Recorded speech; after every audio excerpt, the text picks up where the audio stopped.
अहिल्यानगर महामार्गावर शिवळे गावाजवळ एक धक्कादायक प्रकार समोर आला आहे। तिथे भाजीपाला वाहून नेणाऱ्या पिकअप चालकाचं वाहनावरील नियंत्रण सुटलं। त्यानंतर या मद्यधुंद पिकअप चालकाने या रस्त्यावर अक्षरशः धम्मकळ घातल्याचं अतिशय धक्कादायक प्रकरण जे आहे समोर आलेलं आहे। भरधाव पिकअप घेऊन चालकाने रस्त्यावरील नागरिकांच्या जीवाशी थेट खेळ मांडला होता। या बेफाम गाडीने रस्त्यावरून जाणाऱ्या 2 दुचाकीस्वारांना हुलकावणी दिली, मात्र सुदैवाने हे दुचाकीस्वार थोडक्यात बचावले आणि एक मोठी दुर्घटना टळली।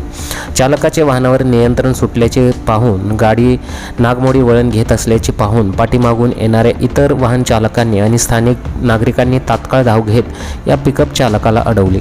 गाडी थांबवून पाहणी केली असता चालक नशेत धुंद असल्याचे समोर झाले। नागरिकांनी तात्काळ पोलिसांना घटनेची माहिती दिली। रस्त्यावर इतरांचा जीव धोक्यात घालणाऱ्या अशा बेजबाबदार चालकांवर कडक कारवाई करण्याची जोरदार मागणी आता केली जात आहे। या चालकाची गाडी स्थानिक आणि इतर वाहन चालकांनी आपल्या गाड्या आडव्या टाकून अडवल्यानंतर हा चालक मद्यपान केलेल्या अवस्थेत आढळून आला। लोक त्याला जाब विचारत असताना तो मात्र फोनवर कोणाशी तरी बोलत होता। संतापलेल्या लोकांनी इतरांचा जीव धोक्यात टाकणाऱ्या या चालकाला चोप देण्यास सुरुवात केली। तितक्यात या ठिकाणी पोलिसांची गाडी आली आणि यांनी त्या चालकाला ताब्यात घेतलं। या गाडीच्या मागून धावणाऱ्या कारमधील डॅश कॅमेऱ्यामध्ये सारा घटनाक्रम कैद झाला। या व्हिडिओ ही पोलिसांनी चौकशीसाठी ताब्यात घेतल्याची माहिती समोर आली। या प्रकरणी पोलीस आता पुढील तपास जे आहेत ते सुरू करत आहेत।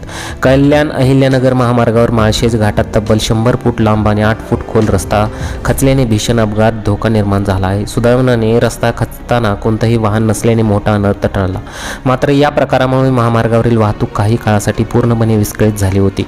जवळच असलेल्या घरांनाही यामुळे धोका निर्माण झाला आहे। विशेष म्हणजे यापूर्वीही याच ठिकाणी रस्ता खचला होता। स्थानिकांनी वारंवार तक्रार करूनही राष्ट्रीय महामार्ग प्राधिकरणाने आणि सार्वजनिक बांधकाम विभागाने दुर्लक्ष केल्याने कामाच्या दर्जावर आता गंभीर प्रश्न उपस्थित केले जात आहे आणि त्याचबरोबर अशा प्रकारच्या घटना त्या रोडवर घडत आहेत। त्या पिकअप चालकाने कशा प्रकारे इथं जे काही केलेलं आहे ते खूप भयानक आहे, अशा प्रतिक्रिया आलेल्या आहेत। तुमच्या प्रतिक्रिया मला कमेंट बॉक्समध्ये जरूर कळवा।